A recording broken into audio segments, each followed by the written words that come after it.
Mabuhay or in Kapampangan luwid kayo. Today is Memorial Day here in the United States. It is a federal holiday to remember all the soldiers who have died while serving under the American flag in the service of the United States. A day to honor those who have sacrificed their lives for liberty and justice, for freedom and democracy. But what do we really know about this all-American holiday? Let's find out. Here are 5 things about Memorial Day that you probably did not know. Number 1. Formally on paper, Memorial Day officially began as Decoration Day. It started after the American Civil War in 1868, when the Grand Army of the Republic, an organization of Union War veterans, established it as a day to remember, a day to decorate and honor the graves of the dead Union soldiers. But at number 2, in practice, however, Memorial Day as we now know it was first started by former slaves on May 1st, 1865. It began in Charleston, South Carolina, to honor the 257 dead Union soldiers who had been buried in a mass grave inside a Confederate prison camp.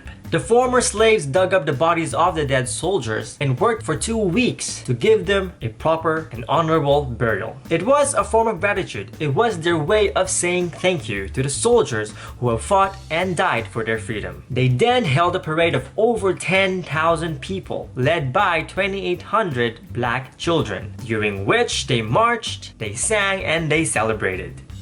At number 3, officially, there is an estimated 1 million soldiers who have died in the service of the United States since 1776. However, this official estimate does not take into account countless others who have fought under the American flag to make this country and this world a better place for freedom and democracy. For example, at number 4, during World War II, more than 250,000 Filipino soldiers fought under the American flag and sacrificed their lives in the service of the United States. They were promised by the American government with honor, proper recognition, and full benefits.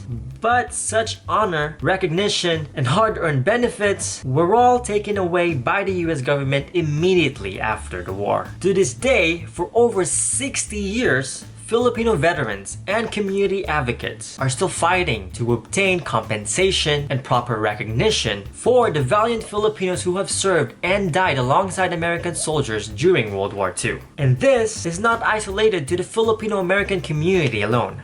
At number 5, during the Vietnam War, the United States enlisted the service of the Hmong people to fight a secret war by the CIA against communism that lasted about 13 years. These brave Hmong soldiers fought and dedicated their lives in the service of the United States. But to this day, the Hmong American community are still struggling to be recognized. 40 years have passed. Their courage and their service in the name of freedom and democracy are hardly even remembered here in the United States. Now, these are just a few things about the US military history that you probably did not know. So, starting today, from this Memorial Day onwards, let us all honor and remember everyone who have died in the name of freedom and democracy. And I mean everyone, including those who have been forgotten, neglected, and erased from our official history textbooks. Let us all honor and remember the countless and the nameless soldiers whose survivors and descendants are still struggling to obtain and to enjoy the promise of liberty and justice that rightfully belongs to all. To learn more about this topic, you can check out the links in the video description below. And I guess that is it for me today. Until next time, bye!